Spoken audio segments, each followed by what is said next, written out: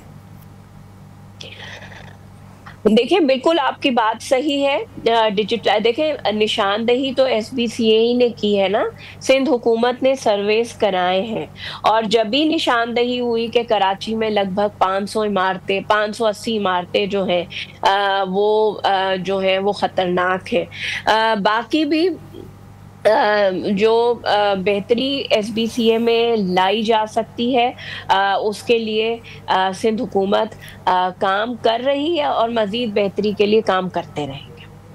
اچھا مجھے یہ بھی بتائیے گا کہ حکومت جو ہے بلڈر مافیا کو کنٹرول کرنے کے لیے کوئی نیا قانون یا کوئی ریگولیٹری لے کر آ رہی ہے؟ دیکھیں یہ بات ہو رہی ہے کہ کرمنل ایکٹ میں یہ جو معاملہ ہے اس طرح لوگوں کی جان کا زیاں، تو جنہوں نے وہ بلڈنگ بنائی ہے جو بلڈر مافیا ہے اس کو کرمنل ایکٹ کے تحت تو اگر کوئی بھی لاء میں امینڈمنٹ کرنے کی ضرورت پڑی، لاء سخت کرنے کی ضرورت پڑی تو وہ سندھ حکومت کرے گی، اور اس پر لاء ڈپارٹمنٹ میں غور و خوض جاری کر دیا گیا ہے کہ ایف آئی آر جو ان لوگوں کے خلاف ہو اس میں وہ یہ جو بآسانی ضمانتیں ہو جاتی ہے وہ نہ ہو، تاکہ کیونکہ قانون جو ہے وہ سخت کیا جائے۔ اس پہ بھی کام ہو رہا ہے، اور آپ دیکھیں گی کہ اس معاملے پر بہت جامع ریسکیو پلان بھی اور لاء میکنگ بھی سامنے آئے گی بہت جلد۔ بہت بہت شکریہ، تھینک یو سو مچ۔ حکومت سندھ کی ترجمان سعدیہ جاوید صاحبہ ہمارے ساتھ ہی، جن کا کہنا تھا کہ یہ جو واقعہ ہے الفناک واقعہ ہے اور کنڈینیبل واقعہ ہے، لیکن جو لوگ ملوث ہیں، چاہے وہ بلڈر مافیا ہو، چاہے وہ ایسے لوگ ہوں جنہوں نے ناقص مٹیریل، ناقص نظام استعمال کیا ان بلڈنگز کے اوپر، ان پہ سخت سے سخت کارروائی ہوگی اور ایک ایسا لاء لے کر آئیں گے جس سے آگے آنے والے دنوں میں یہ سارے مسائل جو ہیں وہ کم ہو سکیں۔ چھوٹی سی بریک لیتے ہیں، بریک کے بعد واپس آتے ہیں۔ آپ دیکھ رہے ہیں new Pakistan.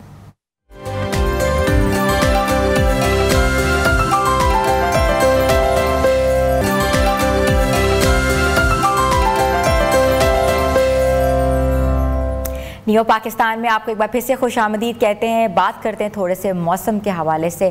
National disaster management authority NDMA نے خبردار کیا ہے کہ 10 جولائی تک پاکستان کے مختلف علاقوں میں شدید بارشوں اور آندھی نالوں میں طغیانی کا خطرہ موجود ہے۔ یہ الرٹ صرف ایک معمولی وارننگ نہیں ہے بلکہ ایک قومی نوعیت کی پیشگی اطلاع ہے جس کا مقصد جان و مال کے نقصان سے بچاؤ ہے۔ NDMA کے مطابق پنجاب، سندھ، بلوچستان، خیبر پختونخوا، آزاد کشمیر اور گلگت بلتستان متاثر ہونے والے علاقوں میں شامل ہیں۔ دریائے چناب، کابل، سندھ، سوات، پنجگور، چترال، ہنزا اور دیگر ندی نالوں میں پانی کی سطح میں غیر معمولی اضافہ ہو سکتا ہے، خاص طور پر شمالی مشرقی پنجاب، جنوبی بلوچستان، آزاد کشمیر اور خیبر پختونخوا کے پہاڑی سلسلے خطرناک ثابت ہو سکتے ہیں۔ آزاد کشمیر میں دریائے جہلم اور معاون نالے طغیانی کے خطرے میں ہیں، جبکہ گلگت بلتستان میں دریائے ہنزا کے بہاؤ میں اضافے کی پیشگوئی بھی کی گئی ہے۔ جنوبی بلوچستان کے کئی اضلاع جیسے آوران، خزدار، جھلمکسی، قلعہ سیف اللہ اور موسیٰ خیل میں سیلابی کیفیت پیدا ہو سکتی ہے۔ خیبر پختونخوا میں بھی لینڈ سلائڈنگ اور شدید بارشوں کے نتیجے میں متاثرہ علاقوں کی فہرست طویل ہوتی جا رہی ہے۔ تو ابھی صورتحال KP کے حوالے سے کیا ہے، کیونکہ سب سے زیادہ جو ٹورسٹ ہیں وہ KP کے جاتے ہیں، تو ہم نے سوچا کہ کیوں نہ آج ہم اس حوالے سے بات کریں، اور ہمارے ساتھ موجود ہیں PMDA خیبر پختونخوا کے ترجمان انور شہزاد صاحب۔ جی السلام علیکم۔ وعلیکم السلام۔ جی سب سے پہلے یہ بتائیے گا کہ PDMA کی جانب سے جو الرٹ جاری کیا ہے ہنگامی صورتحال سے نمٹنے کے لیے، آپ اس کو اب کیسا دیکھ رہے ہیں؟ بالکل جس طرح آپ نے بتایا کہ خیبر پختونخوا کے ساتھ ساتھ پورے ملک میں جو ہے مونسون بارشوں کا جو سلسلہ ہے وہ شروع ہو چکا ہے۔ مونسون بارشوں کا سلسلہ جو ہے وہ 25 جون سے شروع ہوا ہے، اور جولائی میں بھی اگر محکمہ موسمیات کی ویدر آؤٹ لک کو دیکھا جائے تو اس جولائی کے مہینے میں بھی جو ہے کافی بارشیں ہیں مونسون، جس کی روشنی میں جو ہے PDMA اور اس کے ساتھ ساتھ NDMA اور محکمہ موسمیات نے الرٹ جو ہے وہ ایشو کر دیا ہے تمام متعلقہ اداروں کو. کسی بھی ناخوشگوار واقعے سے نمٹنے کے لیے جو ہے پیشگی اقدامات کیے گئے ہیں. جس طرح آپ نے ذکر کیا ہے خیبر پختونخوا جو ہے ایک ٹورسٹ اسپاٹ ہے. آج کل جو ہے چھٹیاں گرمی کی چھٹیاں ہیں تو زیادہ تر لوگ جو ہیں وہ ہلی ایریاز کا سفر کر رہے ہیں. تو جو ایڈوائزری دی گئی ہے پی ڈی ایم اے کی جانب سے تو اس میں جو ہے احتیاطی تدابیر اختیار کرنے کے لیے کہا گیا ہے. تمام جو ٹورسٹ اسپاٹس پہ جو ہوٹلز وغیرہ ہیں تمام مالکان کو جو ہے الرٹ کر دیا گیا ہے. وہ علاقے جو ریور بینکس کے ساتھ جو بہت قریب ہیں تو وہاں پہ جو ہے فلش فلڈ ہونے کا خدشہ ہے تو اس لیے جو ہے تمام متعلقہ آبادی کو جو ہے شہزاد صاحب ہم نے دیکھا کہ پچھلے دنوں جو واقعہ سوات میں پیش آیا ہنزا کی ویلی پہ جو ریور بینکس پہ تمام جو انکروچمنٹس بنی ہوئی ہیں یا جو ہوٹلز بنے ہوئے ہیں کیا وہ خالی کرانے کی ان کو تدابیر دے دی گئی ہے؟ بالکل جی. جس طرح سوات کا ایک ناخوشگوار واقعہ سامنے آیا تھا تو اس کے بعد جو ہے گورنمنٹ آف خیبر پختونخوا نے جو ہے بہت بڑا انیشیٹو لیا ہے. جتنے بھی ٹورسٹ اسپاٹس ہیں وہاں پر جو ہوٹلز ہیں جو ریور بینکس کے قریب ہیں جو انکروچمنٹس میں آتے ہیں تو ان تمام کو جو ہے ڈیمولش کیا گیا ہے. جہاں پر جو ٹورسٹ ہیں ان کے لیے جو ہے ٹورزم کی جو پیٹرولنگ پولیس ہوتی ہے وہاں پر موجود ہے. دفعہ 144 جو ہے نافذ کر دیا گیا ہے نہروں میں نہانے کے لیے یا نہروں میں کوئی سی بھی ایکٹیویٹیز ہے یا سیلفی وغیرہ کھینچنے کے لیے دریاؤں ندی نالوں سے جو ہے ان کو دور رکھا جائے تاکہ کوئی ناخوشگوار واقعہ پیش نہ آئے. تو ایڈوائزری میں جو ہے یہ تمام احتیاطی تدابیر جو ہیں وہ بتا دی جاتی ہیں. جی بالکل. انوار صاحب یہ بھی بتائیے گا کہ نارملی ہم نے دیکھا ہے کہ واٹر ایکٹیویٹیز بہت زیادہ ہوتی ہیں جس میں جیٹ سکی ہے اس کے بعد سوئمنگ لوگ کرتے ہیں اور اس کے علاوہ اور بھی زپ لائنز ہے تو کیا ایکٹیویٹیز بھی معطل کر دی گئی ہیں ساری؟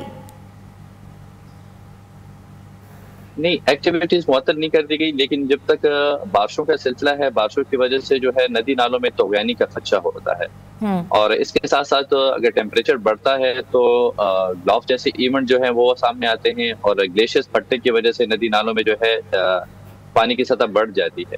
تو صرف ٹورسٹ کو جو ہے پانی سے یا ندی نالوں سے جو ہے دور رہنے کی ہدایات کی گئی ہیں کہ ایسا کوئی ناخوشگوار واقعہ دوبارہ پیش نہ آئے. باقی جو ٹورسٹ ایکٹیویٹیز ہیں وہ جاری ہیں. ہیلی ایریاز پہ سفر کرنے کے لیے جو ہے ٹورسٹ کے لیے ہم نے اپنا کنٹرول روم 1700 ایکٹیو رکھا ہوا ہے. موسم کی صورتحال جاننے کے لیے کسی بھی معلومات سے آگاہی کے لیے جو ہے 1700 پہ کال کر کے فری آف آپ کال کر کے وہاں پر معلومات حاصل کر سکتے ہیں. موسم کے بارے میں معلومات آپ لوگ حاصل کر سکتے ہیں تاکہ کسی بھی ہیلی ایریاز کی جانب آپ کوئی سفر کریں تو پہلے سے آپ کو موسم کے بارے میں پتہ ہو. تو ایکٹیویٹیز جو ہیں وہاں پر ہیں لیکن ریور بینک سے جتنی بھی ندی نالوں سے ہے ٹورسٹ کو جو ہے وہاں سے دور رکھا گیا ہے. دفعہ 144 وہاں پہ نافذ ہے. ٹھیک ہے. مجھے بتائیے گا کہ خیبر پختونخوا میں اس وقت کون سے ایسے علاقے ہیں جن کے زیادہ خطرہ ہے یا اس کی زد میں آ سکتے ہیں پانی کی؟ بالکل جی. جس طرح مونسون شروع ہوتا ہے تو مونسون سے پہلے ہم کنٹیجنسی پلان بناتے ہیں. تو کنٹیجنسی پلان میں جو ہے ہم نے کیٹیگرائز کر دیے ہیں تمام ڈسٹرکٹس کو اور جتنے میں ہمارے ہیلی ایریاز ہیں جو ہمارا ہزارہ ڈویژن ہے اور مالاکنڈ ڈویژن ہے اسپیشلی ان کو ہم نے حساس ترین کیٹیگری میں رکھا ہوا ہے کیونکہ یہاں پر بارشیں ہوتی ہیں فلش فلڈ ہوتے ہیں فلڈ کا خطرہ ہوتا ہے لینڈ سلائڈنگ کا خطرہ زیادہ ہوتا ہے. تو جتنے بھی ہمارے بالائی علاقے ہیں یہاں پر جو ہے تھوڑا سا جو ہماری ایکٹیویٹیز ہوتی ہے توجہ زیادہ ہوتی ہے کیونکہ مونسون کے دنوں میں وہاں پر لینڈ سلائڈنگ اور فلش فلڈ کا کافی خطرہ ہوتا ہے. تو ہزارہ ڈویژن میں جو ہے ہمارے پاس کوہستان اپر ہے کوہستان لوور ہے چترال اپر ہے چترال لوور ہے اور اس کے ساتھ ساتھ دیر اپر دیر لوور اور اس طرح ایبٹ آباد میں جو گلیات ہیں جہاں پر ٹورسٹ لوگ زیادہ تر وہیں پر سفر کرتے ہیں تو یہ علاقے جو ہوتے ہیں فلش فلڈ اور لینڈ سلائڈنگ کی وجہ سے کافی حساس ترین ہوتے ہیں. تو یہ کیٹیگرائز کر دیے گئے ہیں. ندی نالوں میں ہے جو طغیانی جو ہے وہ آ جاتی ہے دریاؤں کا جو پانی ہے وہ کتنی سطح تک بلند ہونے کا خدشہ ہے؟ یہ ڈیپینڈ کرتا ہے مونسون کی بارشوں کے اوپر. مونسون کی بارشیں جتنی شدید ہوں گی اتنا زیادہ جو ہے طغیانی کا خدشہ اور دریاؤں میں پانی کی سطح جو ہے بڑھتی جائے گی. ہر ایک دریائے کابل دریائے چترال دریائے سوات میں اس میں اپنا تھریشولڈ لیول ہوتا ہے. جو تھریشولڈ لیول وہ کراس کرتے ہیں تو ارلی وارننگ سسٹم جنریٹ ہوتا ہے جس پہ جو ہے ہم ڈسٹرکٹ ایڈمنسٹریشن تمام متعلقہ اداروں کو جو ہے ہم الرٹ رکھتے ہیں کہ ان کے نزدیک جو آبادی ہوتی ہے مقامی آبادی جو ان کو سیف کیا جا سکے. تو تو یہ ڈیپینڈ کرتا ہے مونسون کی بارشوں کے اوپر. ٹیمپریچر رائز ہوتے ہیں تو گلیشیئرز پھٹتے ہیں, گلیشیئر پھٹنے سے بھی ندی نالوں میں کافی پانی کی سطح جو ہے وہ زیادہ ہو جاتی ہے. تو ڈیپینڈز آن مونسون کی جو بارشیں ہیں. تو ویدر آؤٹ لک کو دیکھا جائے تو اس میں جی تو محکمہ موسمیات کی جو ویدر آؤٹ لک ہے تو یہ مونسون جو ہے معمول سے زیادہ بارشیں جو ہے اس میں متوقع ہیں. اچھا مجھے یہ بھی بتائیے گا انور صاحب کہ آپ ریلیف شیلٹرز یا ریلیف آپریشنز یا ریلیف کیمپس جو قائم کیے گئے ہیں وہ کہاں کہاں قائم کیے گئے ہیں تاکہ جو لوگ ہیں ان کو آسانی ہو سکے جاننے میں ان کیس اگر کوئی ایسا واقعہ ہو جاتا ہے؟ بالکل, میں نے سر آپ کو بتایا مونسون کنٹیجنسی پلان میں جو ہے ہم پہلے سے جو ہے ریسورس میپنگ کر دیتے ہیں. جن جن ڈسٹرکٹس میں ویئر ہاؤس موجود ہوتے ہیں, ویئر ہاؤس میں جو جن چیزوں کی کمی ہوتی ہے, ٹینٹس وغیرہ ہوتے ہیں, N F Is non food items کی جتنی بھی کمی ہوتی ہے ان کو ہم پہلے سے پورا کر دیتے ہیں. اس کے ساتھ ساتھ جو ہے پہلے سے ہم نے 175 کیمپ سائٹس جو ہیں پورے خیبر پختونخوا میں آئیڈینٹیفائی کر دیے ہیں. ڈسٹرکٹ ایڈمنسٹریشن کو انفارم کر دیا ہے.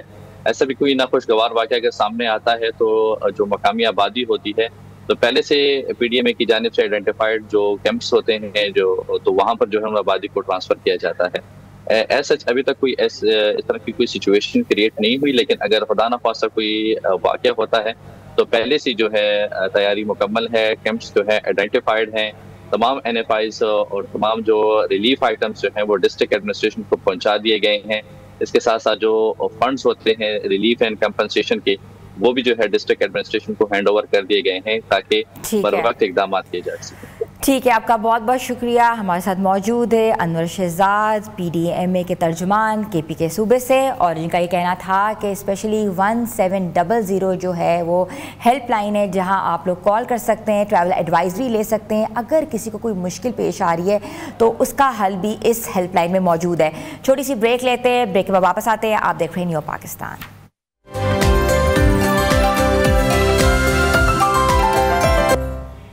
نیو پاکستان میں آپ کو ایک بار پھر سے خوش آمدید کہتے ہیں. تھوڑی سی بات کرتے ہیں انٹرنیشنل افیئرس کے حوالے سے, جہاں پاکستان نے اقوام متحدہ کی سلامتی کونسل UNSC کی صدارت سنبھال لی ہے. Such a great initiative, a great news. پہلی مرتبہ یہ صرف ایک رسمی عہدہ نہیں بلکہ عالمی سطح پر پاکستان کی سفارتی بصیرت اور اعتماد کا عملی ثبوت ہے. ساتھ ہی ساتھ پاکستان کو 1988 میں طالبان پابندی کمیٹی کی بھی صدارت دی گئی جس میں افغانستان سے متعلق عالمی فیصلے لیے جاتے ہیں. یعنی پاکستان علاقائی استحکام میں کلیدی کردار ادا کر رہا ہے. چین اور روس کی حمایت کے ساتھ وزیر اعظم شہباز شریف کی عالمی سرگرمیاں ہم بات کریں تو ترکی کے صدر طیب اردگان سے ملاقات, جہاں دفاعی تجارت اور دہشت گردی کے خلاف حکمت عملی پر بات ہوئی ہے. امریکہ اور برطانیہ میں اعلیٰ سطحی رابطے, بھارت کے ساتھ ثالثی کی پیشگی اور کشمیریوں پر ظلم کے خلاف آواز. شنگھائی تعاون تنظیم SCO اجلاس میں شرکت کی, جہاں روس, چین اور وسطی ایشیائی ریاستوں کے ساتھ تعاون پر بات چیت کی گئی ہے. پاکستان صرف اب ایک تماشائی نہیں بلکہ ایک فیصلہ کن عالمی کھلاڑی بن کر ابھرا ہے. تو سوال پیدا ہوتا ہے کہ پاکستان اپنی خارجہ پالیسی میں واقعی ایک نایاب رقم کر چکا ہے. اس حوالے سے ہم بات کریں گے. ہمارے ساتھ موجود ہیں expert on international affairs doctor Hamid Almashriqi. السلام علیکم. وعلیکم السلام, تھینک یو. جی سر, یہ بتائیے گا کہ پاکستان نے پہلی مرتبہ اقوام متحدہ کی سلامتی کونسل کی صدارت سنبھالی ہے. کتنا بڑا انیشیٹو ہے اور پاکستان کے لیے کتنی بڑی کامیابی ہے؟ جی بلا شبہ یہ ایک بہت بڑی کامیابی ہے, کیونکہ یہ ایک روٹیٹ ہوتی ہوئی چیز ہوتی ہے, 1 مہینے کے لیے ہوتی ہے, لیکن اس کے اندر اہم بات یہ ہے کہ اس کا ٹائمنگ بڑی امپورٹنٹ ہے. ایک جانب سلامتی کونسل کے ذریعے ہی غزہ میں جو سیز فائر ہے, جنگ بندی, اس کو عملی شکل دی جائے گی. دوسری جانب جو ہے یوکرائن رشیا کی وار کے اندر بھی صورتحال جو ہے وہاں پر بھی کوئی قرارداد آنے کے مواقع ہیں, اور پاکستان جو ہے ایک طرح سے کشمیر کے معاملے کے اوپر بھی پرزور آواز اٹھائی جا سکتی ہے. بھارت کے اوپر زور ڈالا جا سکتا ہے کہ وہ کشمیر میں جو ظلم کر رہا ہے وہ بند کیا جائے. آرٹیکل 370 اور 35A کو واپس ختم کیا جائے جو اس کو انہوں نے توڑا تھا. اور تیسری بات یہ کہ پاکستان دنیا میں ایک اہم ترین رول ادا کرنے والا ملک بن گیا ہے, چاہے وہ خطے کے بڑے بڑے مسائل ہوں یا معاشی طور پر دنیا کو جوڑنے کی بات ہو، پاکستان نہ صرف آپ دیکھیے کہ سعودی عرب، ایران اور دوسرے مسلمان ممالک کے درمیان بھی ایک اہم ترین کلیدی رول ادا کر رہا ہے ان کے تعلقات کو بہتر کرنے کا۔ ایران اسرائیل جنگ میں جو مسلمان ممالک کو اکٹھا کیا گیا اس میں ترکی، پاکستان اور آذربائیجان کا بڑا امپورٹنٹ رول تھا۔ اور اسی حوالے سے اگر آپ دیکھیں معیشت کے حوالے سے تو جو روس کی وسط ایشیائی ریاستیں ہیں یا افغانستان ہے، ان ساروں کے ساتھ جو ایک سی پیک کے حوالے سے جو مزید پروجیکٹس کے اوپر بات ہو رہی ہے، ایک جوائنٹ اکنامیکل گروتھ کی بات ہو رہی ہے چائنا کے ساتھ مل کے، تو اس میں پاکستان کا الحمدللہ آج انتہائی اہم رول نظر آ رہا ہے۔ اچھا سر، مجھے یہ بتائے گا کہ یہ جو صدارت ہے یہ سیریمونیل ہے کہ پاکستان کسی پالیسی میکنگ میں بھی آگے آئے گا؟ دیکھیے، چونکہ سلامتی کونسل کے اندر جو ہے وہ سب سے زیادہ اہمیت ہوتی ہے ویٹو ممالک کی، اور اس حوالے سے چونکہ ویٹو ممالک تو وہی 5 رہتے ہیں، کوئی بھی قرارداد آئے تو اس کے اندر وہ 5 ویٹو ممالک ہی ہیں، جس کے اندر امریکہ ہے، برطانیہ ہے، فرانس ہے، رشیا ہے، چائنا ہے۔ تو اس کے علاوہ یہ سیریمونیل بھی ہوتی ہے۔ اس کے اندر صرف یہ بات ہے کہ چونکہ پاکستان بطور صدر وہ فیصلہ کرتے ہیں کہ کن معاملات کو ایجنڈا میں شامل کرنا ہے، کن معاملات کے اوپر زیادہ بحث بات ہو سکتی ہے، کس انداز میں بات ہونی ہے۔ لیکن اگر آپ کہیں کہ کوئی ویٹو پاور ہوتی ہے یا کوئی ایسی، تو وہ بطور صدر بھی آپ کے پاس نہیں ہوتی ہے۔ تو اس لیے اس کو سیریمونیل بھی کہا جا سکتا ہے، لیکن چونکہ اس کی ٹائمنگ بڑی امپورٹنٹ ہے اس لیے یہ سیریمونیل سے بہت بڑھ کے ہے۔ اچھا، پاکستان کو طالبان کی اوپر پابندی کی جو کمیٹی کی سربراہی وہ بھی ملی ہے۔ خطے میں افغانستان سے متعلق ہمارے کردار پر آپ کیا سمجھتے ہیں کہ کتنا امپورٹنٹ ہوگا یہ رول؟